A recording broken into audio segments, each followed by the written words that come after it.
Dear student, आज आपण पाहणार आहोत speed and linear acceleration in rolling motion on and inclined plain.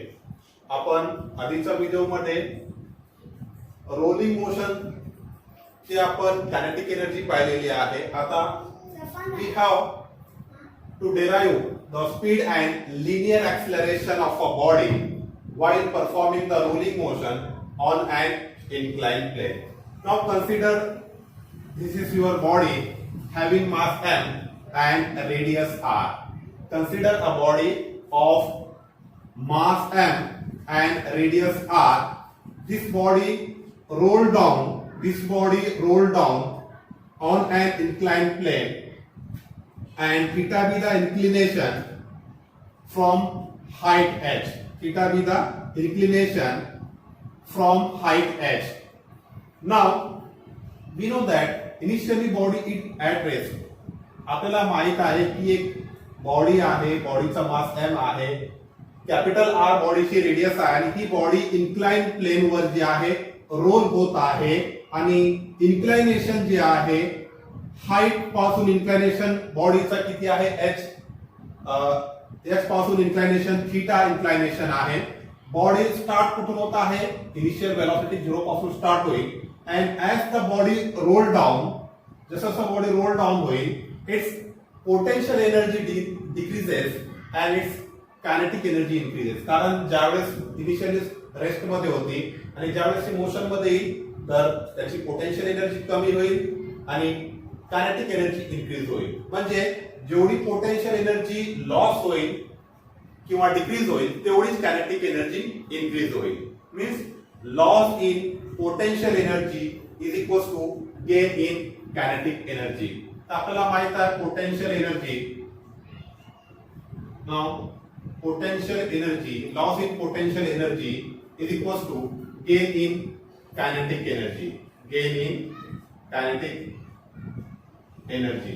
Now potential एनर्जीचा फॉर्म्युला आपल्याला माहित आहे mgh is equals to kinetic एनर्जीचं डेरिव्हेशन आपण रोलिंग मोशन मध्ये काढलेलं आहे. Half mv² 1 plus k² upon r². that is the potential energy, loss in potential energy is equals to gain in kinetic energy. potential energy चा formula mgh. Kinetic energy आपल्याला माहित आहे half mv² in bracket 1 plus k² upon r². This m get cancel, हा to multiply मध्ये 2gh is equals to हा v² 1 plus k² upon r². नाव हा v² right साइडला आहे तर तसंच ठेवा. हा 2gh हा मल्टिप्लाय मध्ये हा टर्म पूर्ण या साइडला गेला डिवाइड मध्ये, तर डिवाइड मध्ये 1 प्लस k² अपॉन r². याला इक्वेशन नंबर 1 म्हणा. इथून वेलोसिटी आपण v² is equal to 2gh upon 1 plus k² upon r². पण आपल्याला वेलोसिटी काढायची असेल तर वेलोसिटी किती, under root 2gh upon 1 plus k² upon r². But आपल्याला काढायचं we have to derive for this is the velocity speed आणि आपल्याला डेरिव्हेशन काढायचं आहे ऍक्सलरेशनचं. पण इथं आपल्याला माहित आहे that is v² is equals to u² plus twice as. Now as the body start from rest, u किती आहे इथं, इनिशियल वेलोसिटी 0, तर इथं 0 पुट करा. तर v² is equals to हा 0 plus twice as, तर इथं twice as येईल. Now what is v² from equation 1? Equation 1 वरून v² ची व्हॅल्यू इथं पुट करा. तर v² ची व्हॅल्यू आहे 2gh upon 1 plus k² upon r² is equals to twice as. नाव हा टू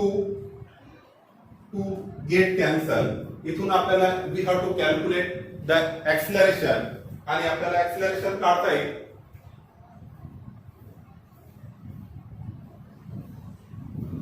नाव आपल्याला काढायचं ऍक्सिलरेशन, तर याला थोडासा अरेंज करा आणि ऍक्सिलरेशन कॅल्क्युलेट करा. नाव इथं पहा, हा ए ऍज इट इज ठेवायचं आणि हा g H upon 1 plus k square upon r square आणि हा एस त्या साईडला आहे, या साईडला आला हा मल्टिप्लाय मध्ये तर हा डिवाइड मध्ये 1 बाय एस. नाव आता इथून आपल्याला माहित आहे but sine theta is equals to, इथून साइन थीटा ची व्हॅल्यू कॅल्क्युलेट करा. Sine theta that is opposite side H upon hypotenuse किती आहे हा S. Sine theta that is opposite side upon hypotenuse that is H by S. तर इथून S calculate करा. H हा साइन थीटा डिवाइड मध्ये, तर S is equals to H upon sine theta इथं पुट करा. तर एक्सलरेशन इज इक्वल्स टू हा g h 1 plus k square upon r square 1 divided by s. S किती आहे h divided by sine theta. Now आता पहा this a is equals to हा h h cancel होईल, हा साइन थीटा वरती reverse that is वरती, तर इथं काय होईल जी हा वरती that is sine theta upon 1 plus k square upon r square. This is your acceleration, that is acceleration A is equals to g sine theta upon 1 plus k square upon r square. Okay, thank you.